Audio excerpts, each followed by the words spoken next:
به نام خدا سلام. شما در پاسخ یکی از سوالایی که از دانشجوهای ما پرسید در مورد قدنامه‌هایی که صادر میشه، وقتی آقای ابراهیمی اعتراض کرد و گفتش فرافکنی میکنید، منظورشون این بود که دارید ذهن‌ها رو به سمت خودتون معطوف میکنید. شما گفتید پرسیدین از دانشجوها، یعنی استفهامی از خصوص به وجود آوردین که آیا انرژی حقیقی حق ماست؟ آیا علم ژنتیک حق ماست؟ 100% حق ماست. ولی ما باید بدونیم که پیش از دستیابی به این فناوری‌ها چیزی که حق ما هست زندگی آرام، ازدواج آسان و بیش از همه آزادی بیان.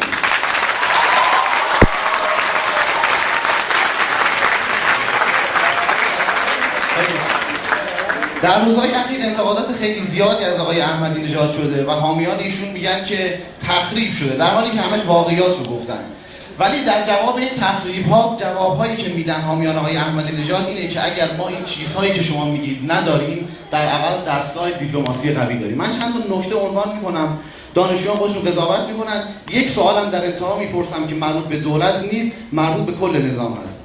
سوال من اینه، آیا سیاست خارجی قوی اینه که آقای احمدی نژاد با هیئت همراهشون در سفر به ایتالیا حتی از جانب فرماندار شهر روم هم مورد استقبال قرار نگیرن و در ضیافت شامی که فردا شبمون برگزار میشه در ایتالیا 2 نفر دعوت نمیشن به این ضیافت؟ یک، محمود احمدی نژاد، 2 موگابه دیکتاتور زیمبابوه است. یعنی ما تا کجا؟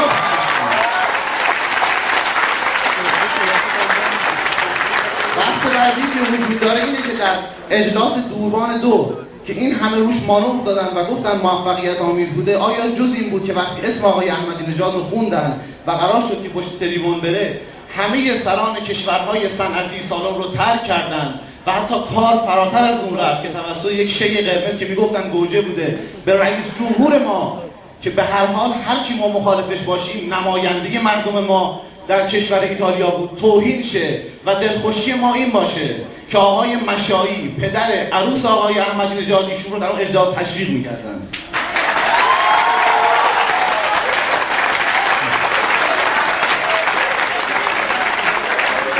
سیاست خارجی قوی آیا اینه که ما هواپیمای اختصاصی ریاست جمهوری ایران رو که متعلق به شخص خاصی نیست رو بفرستیم برای همراهی کردن رئیس جمهور کمر که حتی نمیدونیم در کدوم قاره است؟ این سیاست خارجی قویه؟ ولی بحث اصلی که برای این دولت وجود داره اینه که میگه ما در بین کشورهای اسلامی دارای عزت هستیم. نمیدونم شنیدید یا نه، هفته گذشته در سفری که یک گروهی از زائران ما به کشور عربستان شد، از زنان مسلمان و شیعه ایرانی توسط مردان وهابی با لمس کردن دستشون انگشتنگاری شد. سوال من اینه، کجا رفتن اون بسیجیان عاشق شهادت که زمانی جلسه‌ای برگزار شد در دوران آقای خاتمی و اجازه فتوا داشتن از آیت الله نوری همدانی، شهادت طلبها به خیابون‌ها ریختن و شعار دادن. من یادم نمیاد در بین دوران آقای خاتمی و احمدی نژاد جنگی در گرفته باشه که این شهادت طلبها شهید شده باشن. پس کجا رفتن تا امروز محکوم کنن؟ اون روزی که آقای دکتر عباسی محکوم میکرد آقای خاتمی رو، میگفت وقتی که امریکا داره حمله میکنه به عراق و تانک میرانه بر بدن جوانان شیعه، شما محکوم میکنید ننگ بر شما، پس ننگ بر دکتر عباسی. ولی آقای دکتر فقط این سوال منو جواب بدید، بقیه نیاز به جواب ندادن. طبق قوانین بین المللی، با اینکه رشته شما حقوق بین الملل هست، کشورهایی دشمن محسوب میشن که با هم در وضعیت جنگ باشن، یعنی تیر به سمت هم دیگه شلیک کنن. چرا سران کشورهای ما از اول انقلاب تا به امروز، در حالی که حتی یک بار ما با آمریکا مستقیما وارد جنگ نشدیم، آمریکا رو دشمن خودمون میدونیم؟ آیا تضاد داشتن منافع کشورهای مختلف دشمنی محسوب میشه؟ خیلی متشکرم.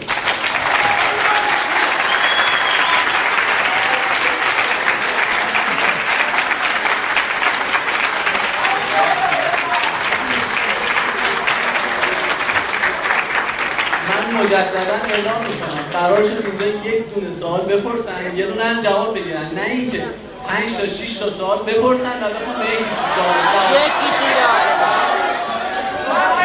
یا میتونن اون 5 تا سوال رو از 5 نفر وقتشون رو بگیرن، 5 تا سوالشون رو بپرسن و بعد آقای دکتر به 5 تا جواب بدن. آقا اجازه بدایه من برعکس میخوام. نه، ایشون اومد سوال کنه، توضیحاتی داد. دوم این که این توضیحات من اینجا دیگه به یه سوال پاسخ نمیدم. به چند تا سوال پرسیده من باید پاسخ بدم. اینه که به حساب شما فکر کنید من دیگه به یه سوال پاسخ بدم، نه، به تمام سوالایی که داده میشه باید پاسخ بدم، چون تک تک این سوالات محل اشکال است. یک، آیا احمدی نژاد رفته ایتالیا به دعوتش کردن بیاد رو میز شراب و مشروبات هم کلا بوده میبره؟ ماتمی هم نه.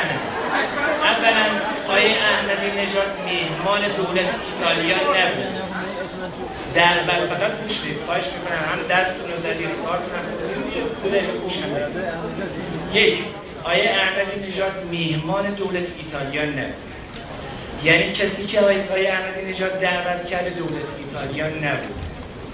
سازمان خاربار و خاربار و کشاورزی هست فاو بوده، یعنی یکی از کارگزاری‌های تخصصی ملل متحد که مطلبش در است.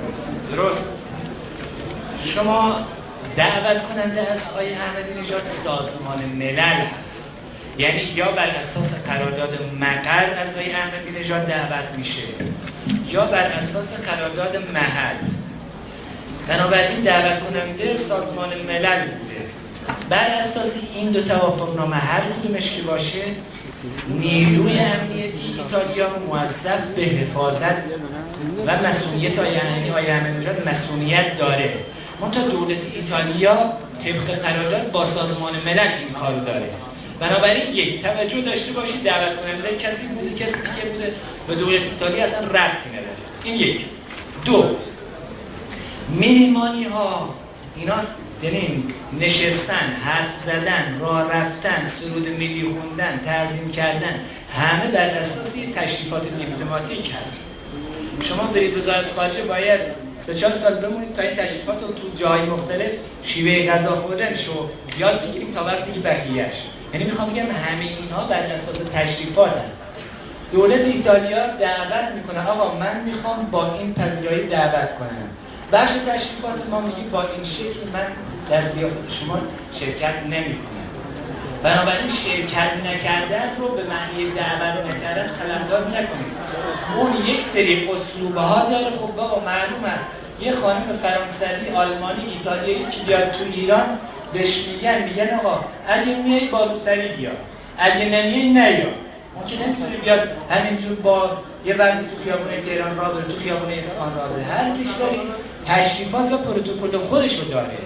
بنابراین میخوام بیایم به دقت مطالعه کنیم که چرا آقای احمدی نژاد نرفت اونجا، نه اینکه چرا دعوت نشد. دو، آقای احمدی نژاد کجا باید میرفت؟ باید میرفت فاو، نه میهمان دولت ایتالیا. پس این دید راجع به کمال من براتون بگم به لحاظ سیاسی وسعت کشورها، جمعی بلاز حقوق بین الملل، وسعت کشورها، جمعیت کشورها، نوع نظام سیاسی کشورها تأثیری در هویت حقوقی و دولتی کشور ایجاد نمی‌کنه. یعنی چه روسیه‌ای با اون وسعت باشی، چه کمر با این وسعت. اجازه بدید رأی کمر با رأی مثلا میخوام بگم چین با اون عظمت صرف نظر از بحث توش تو مجامع بین المللی منهای شورای امنیت یکسانه. اجازه بدید یکسانه. قبول دارم به لحاظ محتوا و کیفیت اینها متفاوت هست. بنابراین یک، ما نباید بست دیپلماسیمون رو بگیم آقا کمر دوی آیه دولتی هم میگفتیم کجای کشور بورکینافاسو یه چیز اینجوری میگفت. حالا من میخوام اجازه بده کمر هر چی که باشه رئیس جمهورش کسی بوده که تحصیل کرده ایران هست. یعنی میخوام اینو بهتون بگم شما باید اطلاع داشته باشید پتانسیل‌های قدرت رو بشناسید. رئیس جمهور ایتالیا که نمیاد ایران درس بخونه، رئیس جمهور انگلیس که نمیاد درس بخونه. این واقعیت رو باید داشته باشید. اونجا گفتم دولت عراق عواملش ایرانی است، تو افغانستان گفتم ساختار سوری حکومتش ایرانی است، تو تاجیکستان گفتن ایرانی است، تو کشورهای مختلف گفتن ایرانی است. بابا اینا به خدا عاملای قدرت هست. اونایی که به شما میگن کشورهای اروپایی رو نام میبرید اونا بی این سادگی نمیاد با شما تعامل کنن. رابطه اونا با ما میشه رابطه ما با کمر، رابطه ما با عراق فعلی. میخوام بگم اونا از این منظر دیگه تو بحث آمریکا دشمن آمریکا بگن.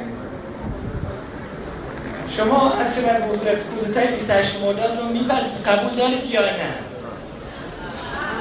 خب میخوام بگم از اون زمان نگرش آمریکا گفتم خب محور غربی است. من پاش تو ایران باز کنه، پاش تو کشور دیگه باز کنه، شما دائم دچار بی‌ثباتی خواهید بود.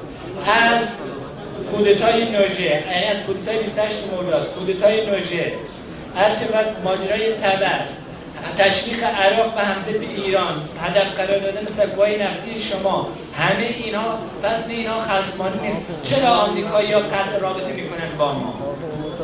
چرا مثلا یعنی هر اقدام خصمانه بوده از اون ناحیه بوده علیه این بر اونا قطع رابطه کردن. اونا میگن مذاکره نمی‌کنیم، میگن اگه مذاکره خواستیم کنیم با یه شرط‌ها و شروط‌ها. بنابراین میخوام بگم امروزه تهدیدات، آقا گوش کن اینو، تهدیدات فقط تهدیدات سنتی نیست. امروز تهدیدات نرم مطرح، تهدیدات فقط سخت افزاری نیست. آمریکایی‌ها با انواع و اقسام حربه‌ها و حیله‌ها در صدد ساقط کردن نظام سیاسی شما هستند و شما ناچار به دفاع هستید. الانم که به هر حال مادامی که اون هم رهبری گفته، هم به حساب رئیس جمهور گفته، مادامی که علائم مثبت از جانب آمریکا مخابره بشه، مادامی که نشانه تغییر از جانب آمریکا مخابره بشه، شاید از جانب ایران مشکلی نیست. من فقط اینو بگم تمام کنم. یک، آلبرایت اعتراف کرد سیاست ما نسبت به ایران استعماری بوده. دو، آقای اوباما که تغییر رو مطرح میکنه. تغییر یعنی چی؟ یعنی آقا تا الان اشتباه بوده، از این به بعد میخوام یه تحولات دیگه اتفاق بیفته. بنابراین خود اونا هم اقرار میکنن که این رفتار ناشایستی بوده، باید اصلاحات از اون طرف انجام بشه. بفرمایید.